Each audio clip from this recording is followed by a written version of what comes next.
हाय दोस्तों, welcome back my channel the new show. आज हम एक तेलुगु मूवी के गाने के ऊपर रिएक्शन देने वाले हैं। मूवी का नाम है श्वेता नागु और गाने का टाइटल है पड़गला गोडुगुना। इसमें सौंदर्य और अब्बास हैं। तो चलिए नेक्स्ट देखिए, शुरू करते हैं अपना रिएक्शन। పడగల గొడుగున పొడమిని పొదిగిన స్వామి కలేరా పడకలు పరిచిన తనువున హరిగల తండ్రి దిగిరారా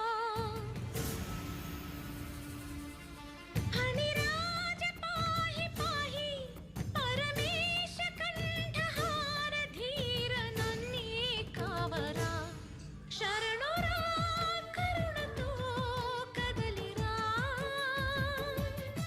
శరణురా కరుణతో కదలిరా She is very weak. పడగల Something's happened. గొడుగున పొడమిని పొదిగిన స్వామి కలేరా పడకలు పరిచిన తనువున హరిగల తండ్రి దిగిరారా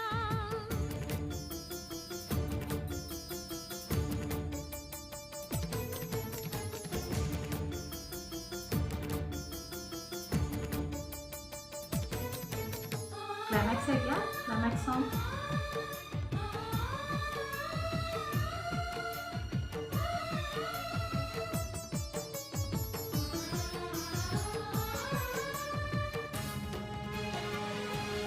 Oh, Shweta Nagu, white.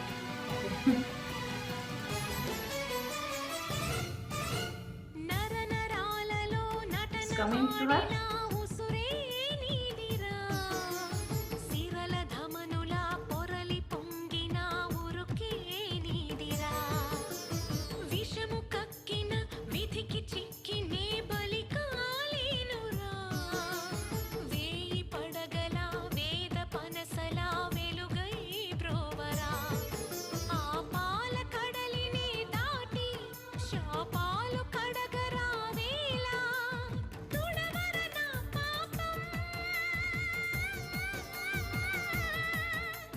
నిలపర నా ప్రాణం Oh, she gonna die with some poison. Adisesha నీవే దిక్కురా పడగల గొడుగున పుడమిని పొదిగిన స్వామి కలేరా పడకలు పరిచిన తనువున హరిగల తండ్రి దిగిరారా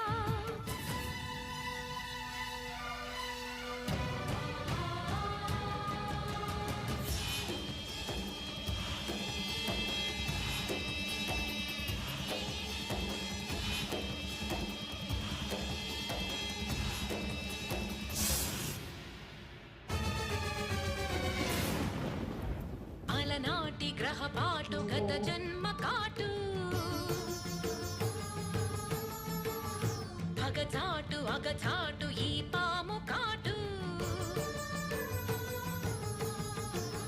కుండలిని కుబుసమును ఖండించుకొనిరా అతి వక్ర విష చక్ర మండలము విడిరా అహిపతివి అవలగతి నీవే కులపతివి విమలమతి నీవే రా దేవరా సర్వభూభార భోగీశ్వరా హే ధీవరా సర్వకంఠాగ్రహారీశ్వరా తావరా బ్రోవరా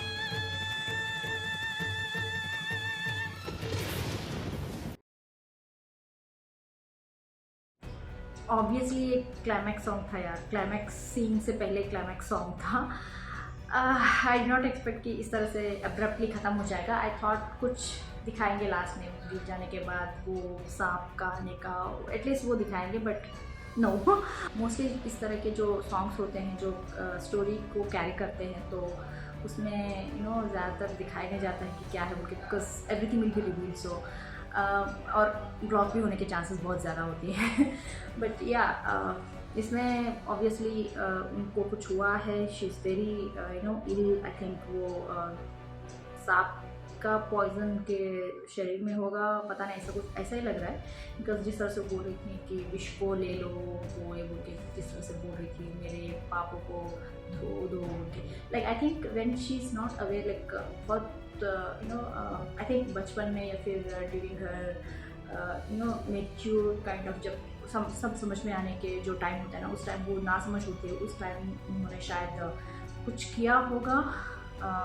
श्वेता नागू जो सांप के ऊपर कुछ किया होगा, जो उन्होंने इनके ऊपर बदले की भावना लेके बैठे हुए हैं। And then they are trying, होता है ना जो भी हम सुनते आए हैं बचपन से कि जब भी कोई सांप किसी के ऊपर रिवेंज लेने का ठान लेता है, कुछ वो गलत करते हैं उनके साथ, तो रिवेंज लेने की ठान लेते हैं, तो बिना लिए वो चुप नहीं बैठती है। तो I think she did something when she is not aware, लेकिन उनको पता नहीं था कि इस तरह के कंसिक्वेंसेस होंगे या फिर ये नहीं करना था, ऐसा शायद उनको पता नहीं होगा उस टाइम। उन्होंने आई थिंक अनकॉन्शियसली बिना समझे उन्होंने गलती से या फिर अनजाने में उन्होंने स्नेक्स को कुछ किया होगा, जो ये अभी रिवेंज की तरह उन पे टारगेट कर रही है। And then she realises that whatever I have done in the past, it's mistake, it's not माई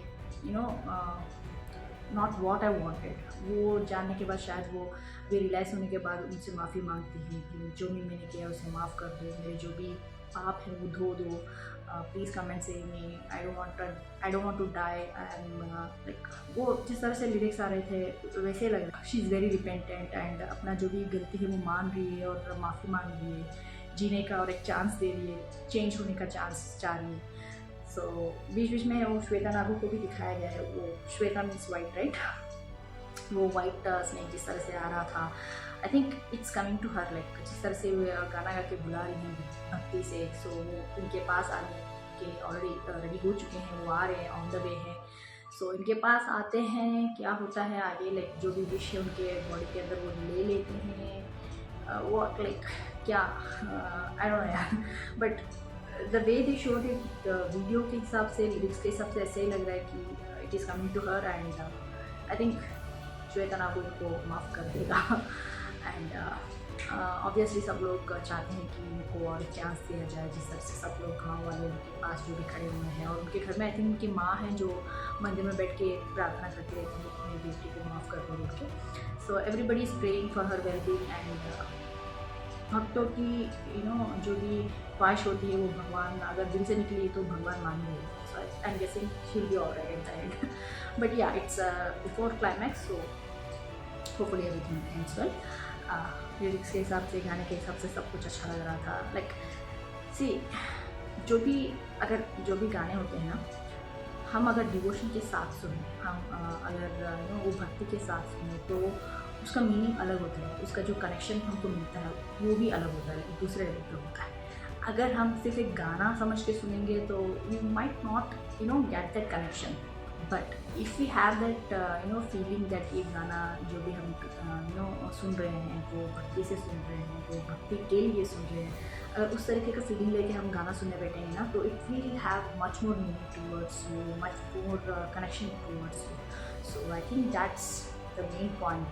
जो भी लिरिक्स हैं, जो भी म्यूज़िक है, अगर टच होता है अपने दिल को, तो it's kind of we are relating, like we know that God is someone who gives you a chance if you repent it, if you ask something from the bottom of your heart, if you repent, if you wish that nothing's wrong, जो भी पूछ रहे हो वो किसी के downfall के लिए, अच्छे के लिए पूछ रहे हो। अगर no selfish reason is there, then God easily मान जाते हैं। अगर सेल्फिशनेस भी होगा but it's not causing anybody harm, then he will forgive.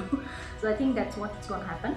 But anyways यार, गाना बहुत ही अच्छा था। आप लोग बताएं आपको क्या लगता है, कमेंट्स में जरूर कीजिएगा। सब्सक्राइब करना मत भूलिएगा। फिर मिलते हैं नेक्स्ट वीडियो। बाय।